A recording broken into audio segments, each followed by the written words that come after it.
Terminé, là aussi sur le podium. Allez, 3 secondes qui restent, 2 secondes.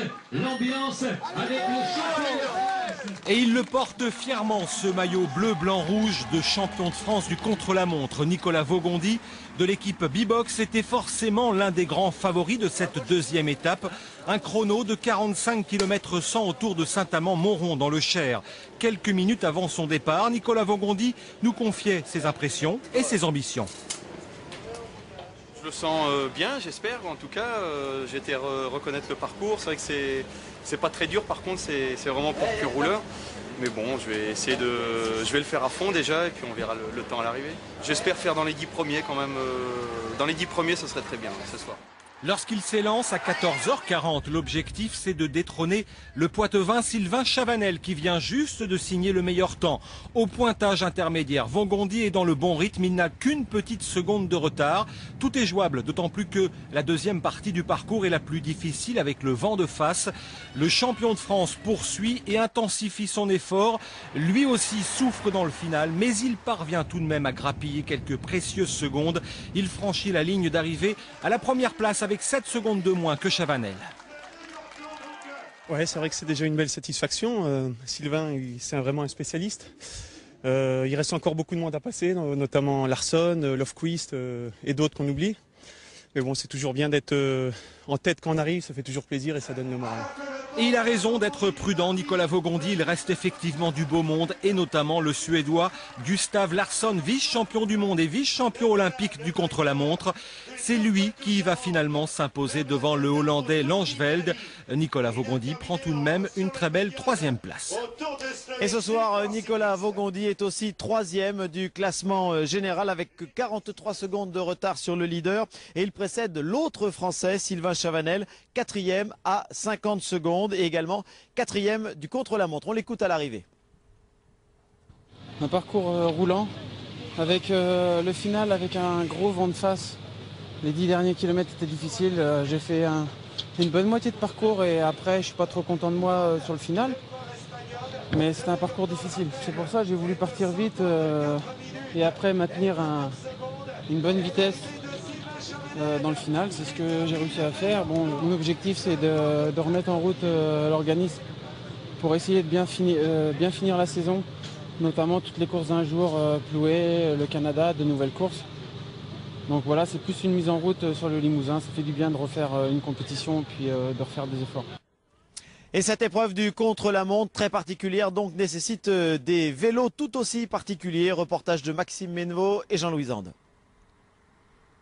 Montre dit aussi vélo très spéciaux.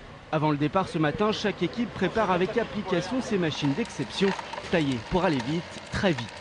Chez AG2R La Mondiale, Patrick est à pied d'œuvre pour bichonner ses bêtes de course dont le guidon a été spécialement étudié. C'est un guidon avec des accoudoirs pour que le coureur soit en position un peu plus aérodynamique, un peu plus allongé que sur un vélo de route normale. Donc chaque détail compte. Chaque détail compte, oui, la moins de prise de vent possible bien sûr pour avancer plus vite.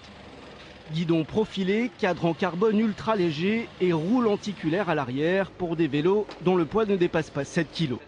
Et ici, chaque machine est réglée au millimètre près. On a un réglage du guidon qui est très indépendant. Donc on a des potences, comme vous pouvez le voir, qui se règlent à plusieurs mesures, vraiment pour que chaque coureur ait une position adaptée. On a tous un dos différent, les bras différents, et à partir de là, pour être le plus profilé possible, il faut avoir une position le plus aérodynamique, et à partir de là, on ne peut pas avoir une position standard, il faut s'adapter. Une fois les vélos réglés, ultime moment d'échauffement avant le départ. Casque profilé sur la tête, chaque coureur est déjà dans sa course. C'est un effort solitaire et si on n'est pas dedans, on n'est pas dans l'allure et après ça peut être long. 45 km c'est quand même long, c'est 1 heure d'effort pour moi.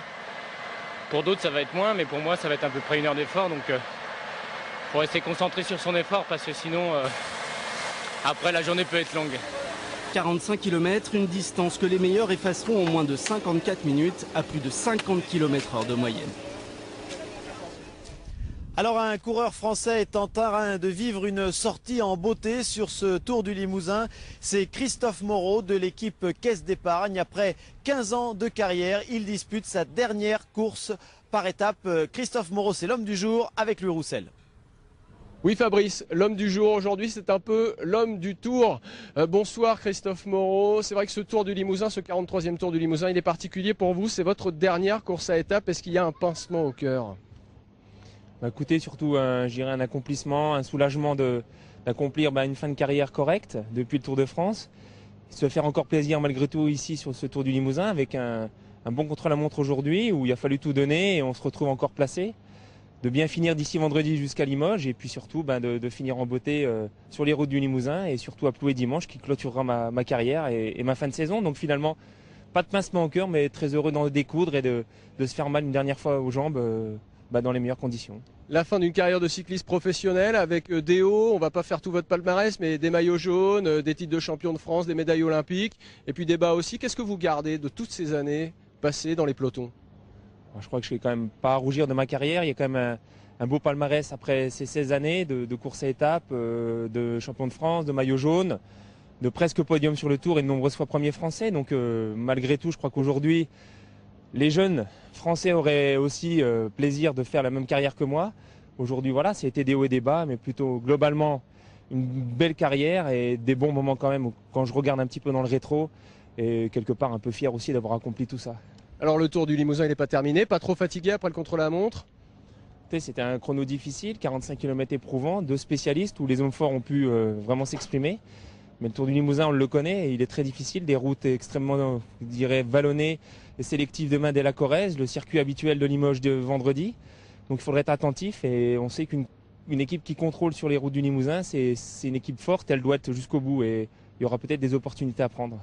Merci Christophe, bon courage pour la suite de ce Tour et bravo pour tout ce que vous avez fait pour le vélo. Merci et bon courage pour demain.